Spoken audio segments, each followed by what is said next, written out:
This episode is brought to you by PayPal. You had plans for the last days of summer. And back-to-school shopping has its own plans. School supplies, dorm essentials, your list doesn't stop. Neither does the spending. But when you pay in full with PayPal, you can pay over time. No interest, no fees. Check out with PayPal and get back to summer. Subject to approval. Learn more at paypal.com/payinfor. PayPal Inc. NMLS 910457. This episode is brought to you by Nordstrom. For 125 years, Nordstrom has been part of your story. The stylist who found the perfect outfit for your big interview. The first pair of walking shoes for your 1-year-old. The tomato soup you shared with your sister at the cafe. These are the moments that make Nordstrom, Nordstrom. Big or small, we're here for all of it. Celebrating 125 years with new moments still ahead. Discover it all in Nordstrom stores and at Nordstrom.com. Propel Fitness Water. With Gatorade electrolytes, zero sugar, and vitamins, Propel hydrates better than water to help you get the most out of your workout and get back to your best self. What propels you? Propel with Gatorade electrolytes. From the Fifth Quarter Studios in Madison, Wisconsin, you're listening to Coach Unplugged. And now, hey everybody, welcome to Coach Unplugged episode. I have no idea, but before we get going, I'd like to big a shout out to our two sponsors. First of all, Dr. Dish, the #1 shooting machine on the market. Go over, mention Coach Unplugged. They'll give you $450 off, and they'll take really good care of you. Before I forget too, if you like this podcast, go over and check out some of our other ones like High School Hoops, Coaching Youth Hoops, 5-Minute Basketball Coaching Podcast.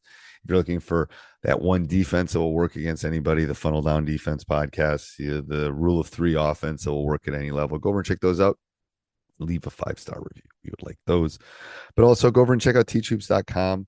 For coaches who want to get better. It's the one-stop shop for basketball coaches. It's resources, it's everything. It's what I would have wanted as a 27-year-old basketball coach.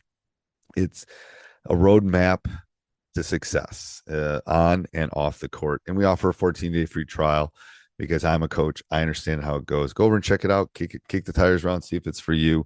And if it's not, we'll part our ways and we'll say thank you and move on. But I guarantee you're going to love all the material. And the material we're always putting in teachhoops.com. But anyway, have a great day, everybody. Let's head off the podcast. This is something Jake and I are trying out. If you like it, in the show notes or send me an email at steve@teachhoops.com. If you like this kind of episode, let us know because we're intrigued by it and it's kind of making us think a little bit. But we're thinking we're going to do our 3 favorites because I'm a big person in threes. Because I think kids can remember it. I can remember it. So Jake is going to do this one. Then we're going to see what kind of input we get. If we get good input, then I'll do mine. And then we'll do all sorts of – he's going to do his 3 favorite practice drills, right? 3 favorite practice drills is correct. Yep, 3 favorite practice drills. So I'm going to let him talk about them. And then I will, in the show notes down below, I will put links so you can download these and then you can look at them and it will be great for the first thing I just want to talk about, Steve, is that the importance of input. I mean, just with our podcast and so forth, I've been able to connect with people all over the world lately. I mean, I'm getting books all the time sent to my house to review and do podcasts, and I got people emailing me about my blogs, and it's so awesome. So the more and more that we can continue to network with people across the world, I mean, literally the world. It's crazy. It's crazy, but when you look at the podcast feed, I mean, I was looking at it this morning, and obviously I'd say 80% is the U.S., the continental United States, but the other 20% is all. I mean, literally, it's blanketed. It's crazy. China. I want to know how China. I thought China didn't let stuff like this out, but anyway, it's all good though. We had 22 awesome. In Iran. So, go Iran. That's awesome. Yeah, and then I'm talking to people, guys trying to, people out of Pakistan. I mean, I'm getting packages from California and books to read about. I have more books than I can even be able to get through right now. I was just going to ask you how your podcast. I forgot to send Coach Collins a book that I just read. I've been really, really bad lately. I have to send Coach Collins a read that I want him to read, which is 21st century practice that I need to send out to Coach Collins. But I have multiple books that I need to read over the summer and interview people, and it's been awesome. So the more that you guys network with us, the more material we can give you and the more resources that you guys can continue to have. So yes, it makes us better. It's a lifetime learner thing. That's what I tell people. I mean, you don't even know I've had some. Oh, I had a coach from Australia. I've got some really good ones in the queue that are coming up. But that's awesome. So let's get to your 3 favorite drills. I think the hardest thing for me was as I became more seasoned coach, I think my basketball practices became away more or less drills and more modified activities or games. I think drills, I don't know how you really classify a drill, but one thing that I want to acknowledge before I talk about my 3 favorite, these are pretty traditional drills. Right. But I think as you get to the higher level of coaching high school, I think a lot of it becomes more cutthroat, 3v3 with different situations of how you're doing things. So I want to just talk about that. The first thing I value a lot in my practices and what I've done is a lot of 3-on-3 with a lot of stipulations and cutthroat things. So for example, 3v3, working on how to defend the ball screen continuously. I think that's really effective, or doing things like that, or working on certain types of screens.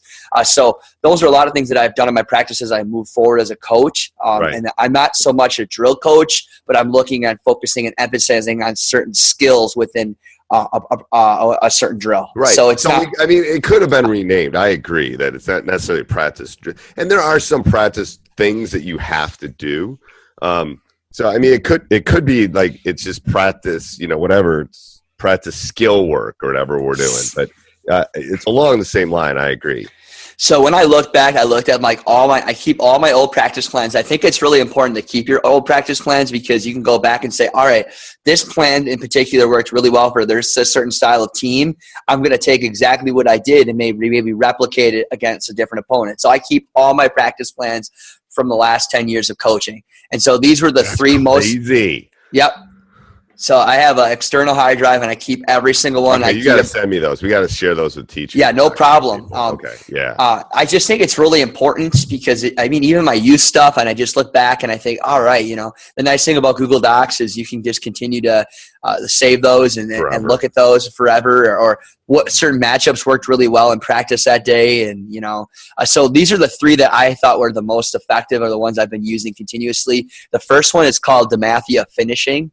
How that works is you have 2 lines at the baseline, and you have a player at each block. It starts off, and you literally, as a coach, you're in the top of the key, and you either pass to one guy or the other. The one guy finishes, and the other one wall to wall, straight up, and plays defense. And so I've done that drill. Yeah. I love that drill. Yeah. All right. The kids love it. It's highly engaging. You can use it at all levels. And then what you do then, and then we would move our kids out to the corner 3. And then we would do the same thing. You go right or left to one of the players, and the other one goes offense, the other one goes defense, the other person's working wall to wall. And then I go to the top of the wing, and then I go all the way to the half-court line, and I throw balls out. And we've done that for our warm-ups. Kids love it. You get a different look when it's not in the block, though. Right. Sure. Right. So you also learn that it's a different way of controlling your body where you start the positioning, of where you're coming from. Okay. And so, those different spots and so forth is a great way of working on finishing and working on collecting yourself on defense in certain angles. And I diagrammed all this for you, and then I can also find some YouTube videos that match these drills as well. Great. Yeah, because I'll be honest with you, most of these drills have come from DVDs from other coaches. Like the Demathia finishing drill comes from Demathia. Right. Which I found on YouTube probably 10 years ago. I can send that link to you guys. Yep. It's awesome. I remember that one. I think that might be a Stein one. Is that a Stein? It is an Al Stein drill. It is an Al Stein drill. Yeah, it's an awesome drill. The guys at coaches are great thieves, let me tell you. Absolutely. Dude, don't reinvent the wheel all the time, that's for sure. But the problem is that most of my guys could never dunk it. Right. At Demathia, they're slamming it. They're like, that is funny how that works. They'll make it look really good. Your guys probably won't be as good unless you're a prep school with 6-7 guys. And I hope you make it look good. And you can send us a video, and we'll post it on Teach Hoops for you. I love that. Yeah. The second drill then is a defensive drill. I took from Mike Rice. I did take from Mike Rice throwing basketballs at people, but Mike Rice, when he was at Rutgers, is a defensive drill. It's a 2v2 drill. It starts with the guy in the middle of the floor in the lane, and then you have two guys that are continuous offensive players on the top of the wings. And so it starts with a skip, and then the guy closes. It's a 2-on-1 to start. It's on 2-on-1 to a 2v2 defensive drill. Okay. So you skip the ball opposite side of the wing, and that person closes out, and then you have a line underneath the basket. So the next guy in line becomes the help side defender.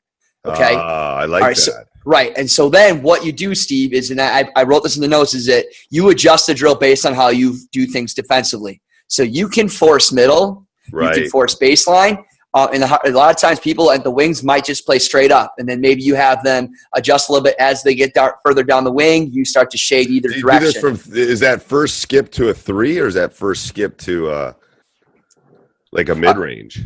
It's a skip directly to the 3-point. So you're overemphasizing the closeout and sprinting. Yeah, so it's from wing to wing. I just did a guy with have you ever heard of the fence offense? I've been looking at it ever since you've been talking about it. I really can't find a lot of resources out there right now. There isn't. And then the DVD right now didn't get a lot of good reviews on it, so I wasn't interested in purchasing it or looking at it. But if anybody else wants to discuss it, I don't know. Hey, everybody, I hope you're enjoying the podcast. If you subscribe and like, that would be awesome. We would really appreciate that. Those reviews, those 5-star reviews really do mean a lot, and I read every one of them.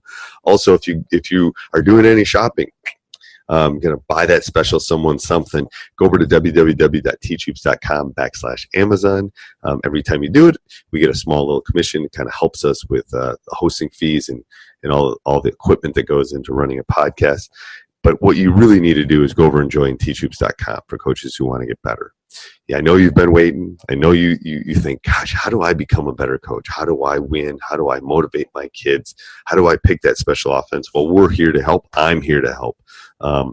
Where else do you get it? You get someone's email address or one-on-one calls or office hours or a community of like-minded coaches? Well, it's teachhoops.com. So go over and check it out. All right, let's head back to the podcast. Yeah, it's interesting. Anyway, I interviewed him, and he's into the theory you just run people off the 3-point line. Just literally run them. Don't let them shoot threes. Right. Which is a discussion we'll definitely have one day. I think we need to add that to our list. I think. Yep. How to defend 3-pointers. But anyway, yeah, okay. So I love that. That's a great. I mean, you could change that even. How would you do that if it was not two versus? Could you do that 3 versus 3? I don't know. I just like 2v2 because it's focusing on the ball on the help side. And the one help side, not a double help side. Yeah. So it's actually the guy that would be your middle guy. So he wouldn't be your guy that's one pass away. It's the guy that's 2 passes away. Yep. And then he's getting to that push point or the short corner of that baseline. Wall to wall. We're not going to let him go baseline, right. And we're not going to get and then the other guy's really adjusting, not allow him to go middle, or that if you do it the other way, if you go baseline, if you allow him to go baseline, so you're shading baseline, then that help guy is getting to the short corner, Ooh, I like that. Okay, but now if you're going middle, then you shade middle, that guy that's help guy's got to come up and protect the middle of the lane. Okay. So, they got to adjust based on how you do your defense. Does that make sense? It does. So then it's going to be a little bit different for everybody then. Right, but I think you can adjust it based on the way that you play defense. Right. So, then the drill is just continuous. So your 2 top guys could be coaches. They could be really good ball handlers. And then all it does is after they get to the baseline, okay, right, or they get to the middle, depending on how you're shading, they're skipping out, right? The guy that was just recovering in that help side position on that push point is the guy that recovers out to the closeout. Then the next guy in line comes and becomes the help side defender. Ooh, I like that. So it's a team-oriented drill. Right. It really shows there's a lot of basketball court available to see so coaches can see, and you're really working on that rotation. That was a drill that I do every single day at practice because I think that rotation is huge. Yeah, because the thing is, so this is where I think you got to be creative as a coach. Like, I agree, and we're actually okay on that. We're not okay on the second rotation. So I can tell you right now in my head when I'm doing it, I'm telling this to other coaches that are listening, I'm telling, okay, I really like this, but I got to tweak it because we help on the first one, but then it's the second rotation. So in my head, are you saying second rotation go top, like side top side and back side. All right. So maybe it's 2 rotations and then a guy out, you know? Right. I mean, you know, you get down with that first rotation. Like every defense is good on the first rotation most times. Right. It's really that second and third rotation that where we have that vulnerability, you know? Right. Yeah. That's a good point. Yeah. So we just modified a drill that maybe we could be able to, you know, keep the same guys in for 30 seconds at a time and make them work and then rotate new 2 guys in at a time, depending on how you want to do it. Yeah, I like that. Okay. All right. So then what's your last one? My last one is called the USA drill. I got it from Bob Hurley. Bob Hurley's stuff has always been really great. It's a continuous advantage, disadvantage drill. Starts 2v1. So a guy at the free throw line. You got 2 guys at the looking to rebound. Once he shoots it, the 2 guys go on a 2-on-1 against that guy. The 2 guys that are offensive players, the 1 guy has to inbound it. He cannot just get out of the rail. He's got to practice getting out of the baseline. It gives a little time for that defense to recover to make it more of an offensive transition. Okay. And then and go. And then so then it goes 2-on-1. And then once the 2-on-1 shoots, 2 guys from that player's team come on, becomes 3-on-2. And then they come down 3-on-2. Then it transpires to a 4-on-3, and then a 4-on-5, and then a 5v5. Well, I like and then that. you can that's awesome because you can work on all your different transitions in a matter of one sequence. Right. It works on different ways of, all right, if I got 2 guys back, I'm making sure I got 1 guy forward, 1 guy back. If I'm 1 guy back, I got to protect the rim first. You know, if I got 3 guys back, I got 1 top, 1 bottom, whatever you want to do, you know? And so explain to me how you pick these 3 drills. Because it's interesting that you picked kind of a transition defensive drill. You picked a defensive rotation drill, and you picked I'll call it a quote unquote toughness drill or finishing drill. So how did you pick your 3 favorite? Well, I just think that they're very applicable, and I think they're drills that are very important all the time. I think it's really important to not foul. The foul game is huge. I think the USA drill does a good job about just walling up and playing solid defense, and then also guys finishing. You know, finishing isn't about layups. You know, it's about focus and finishing. I think it's a good way. USA drill is basketball is constantly an advantage, disadvantage, and adjusting offensively and defensively. I think it happens more in the game than we practice. And then the last one, Rutgers drill, I just think rotation is huge. You know, yeah, I think rotation's huge. I think rotation is an undertaught skill. I'm adding that. And so those 3 things are just I think are really important. The half court defense really breaks down when the rotation doesn't breaks down. I think you know teams struggle if you can really do a good job of defensively transitioning. I think you create better opportunities to win basketball games, and if you can finish. I don't know. I've always been a person on this podcast talking about finishing. I just think it's extremely important. You got to make those high percent shots. The thing is, if you watch the NBA at all it is finishing. It is. It is. There isn't a lot of good. We talked about before of like 5 things not to do. You know, our NBA guys aren't doing 17 different post moves anymore. It's literally just athleticism and finishing around the rim with their size and their footwork. Right. The Mikan drill. Yes. Yeah. It's good when you're young and you're working on your, but it's not like, it's finishing through contact basically. Yeah, so those are my 3 favorite drills. The last thing I wanted to talk about, Coach, is we talked about via text, is that we want to end our show with what's called the full timeout, which is a fun question that we use at the end of every podcast. Yep. So the question that I have for us today, since the Bucks are out, which I'm very sad, but they had a very good season, is who wins the NBA title and why this year? Ooh, it's not the Raptors. It's not the Raptors. I can't pick them because they beat the Bucks. I don't know. I mean, I think Golden State's good enough to win it again. Me too. Even without KD. I think they're sometimes better without KD, to be honest with you. I know. It's crazy. I think the Bucks would have maybe had a shot, but I just think the Bucks needed to get to that game. Yep. They needed to get to the finals to maybe win it next year. So I just hope they can keep their team together. But me too. I hope they can keep their team together. They're fun to watch. I'm going to say that I think it's going to be Golden State again. They just have far more experience, And Steph Curry is just a really fun player to watch, and I just think they're getting older though. There's got to be this shift. I don't know when it's going to happen. But I think they know that they're getting older, and so they have a sense of urgency. I think Kerr knows that they have a sense of urgency, and this is a really another big shot for them to win the title. I just think I think they could beat the Raptors. I just think they're better than they are. I do too. I hope Wesley joins the Bucks because his contract's up. If you're listening, that'd be cool. Wouldn't that be cool? He's a good 3-point shooter. Yeah, good defender. And everybody likes a hometown hero, man. Man, I'm telling you. I don't know if they can pay him enough, though. That's all right, till next week. All right, sounds good, Coach. Bye-bye. Hey, everybody. I hope you enjoyed the podcast. Make sure you go over and check out teachhoops.com for coaches who want to get better. It's one-stop shopping for basketball coaches. The community alone is worth the price. I'm telling you, the amount of interaction that we have in our community is second to none.